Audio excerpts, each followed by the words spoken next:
আসসালামু আলাইকুম, কেমন আছেন আপনারা সবাই? আশা করছি সবাই ভালো আছেন। আলহামদুলিল্লাহ আমিও ভালো আছি। তো আজকে হচ্ছে নানু বাসায় এসেছি, আর নানু বাসায় আসার পরে রেস্ট নিয়ে ছাদে চলে আসলাম। আজকে আপনাদের সাথে দেখাবো যে আমার নানু বাসায় কত ধরনের গাছ আছে। আসলে আমার নানু বাসাটা আমার খুব বেশি পছন্দ, আর আমার নানা খুব শৌখিন লোক ছিল, সব ধরনের গাছ লাগাতে পছন্দ করতো। এবং আমার নানু বাসার গাছগুলো আপনাদের দেখাই, ছাদে থেকে যে যে গাছগুলো দেখা যায় মেন ওইগুলো আপনাদের দেখাচ্ছি। এই যে আমার পিছনে এটা নারকেল গাছ, দেখতেই পাচ্ছেন এই যে। তো তারপরে এটা ডুমুর গাছ, তারা রাখে যায়। এটা ডুমুর গাছ, ডুমুর ফল যেটা এখন অবশ্য নয়। তারপরে এইটা গাব গাছ। তারপরে এইটা বেল গাছ, বেল এখনো হইতেছে। তারপরে এইটা আম গাছ, আর এই আম গাছটার নাম কুমড়া আম।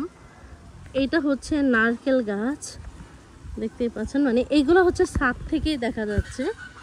এরপরে এটা সুপারি গাছ, ওই যে পান দিয়ে আমরা যে সুপারিটা খাই ওই সুপারি গাছ। এই যে কিছু কিছু সুপারি হয়েছেও দেখা যায়, আমি জুম দিয়ে দেখাচ্ছি আপনাদের। এই দেখেন, এই যে সুপারি হয়েছে, এটার ভিতরেই সুপারি থাকে, সুপারিগুলো পেকে গেছে।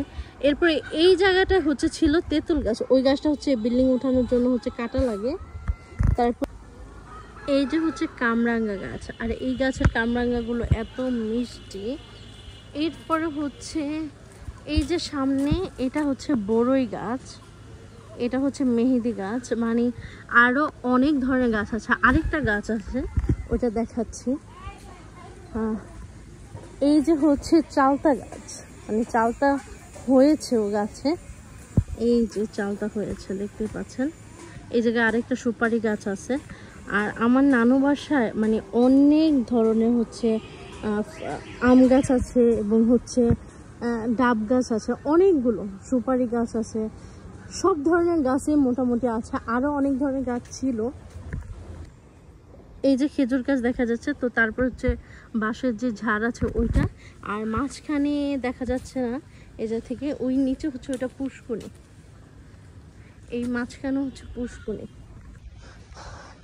তো এই গাছগুলো ছাদে দাঁড়ালে দেখা যায় এত ধরনের গাছ। আরও অনেক ধরনের গাছ আছে, নিচে গেলে দেখতে পারবেন। এবং যে আরও অনেক ধরনের গাছ ছিল, যেগুলো দেখা যায় যে অনেক গাছ নষ্ট হয়ে গিয়েছে, বা অনেক গাছ মরে গিয়েছে, কারণ যেহেতু অনেক বয়স হয়ে গিয়েছে গাছদের।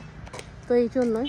তো কেমন লাগলো আপনাদের আমার নানু বাড়ির গাছগুলো অবশ্যই কমেন্টস করে জানাবেন, বা কার কার বাড়িতে এত গাছ রয়েছে এটাও কমেন্টস করে জানাবেন। সবাই ভালো থাকবেন, আমার জন্য দোয়া করবেন। আল্লাহ হাফিজ।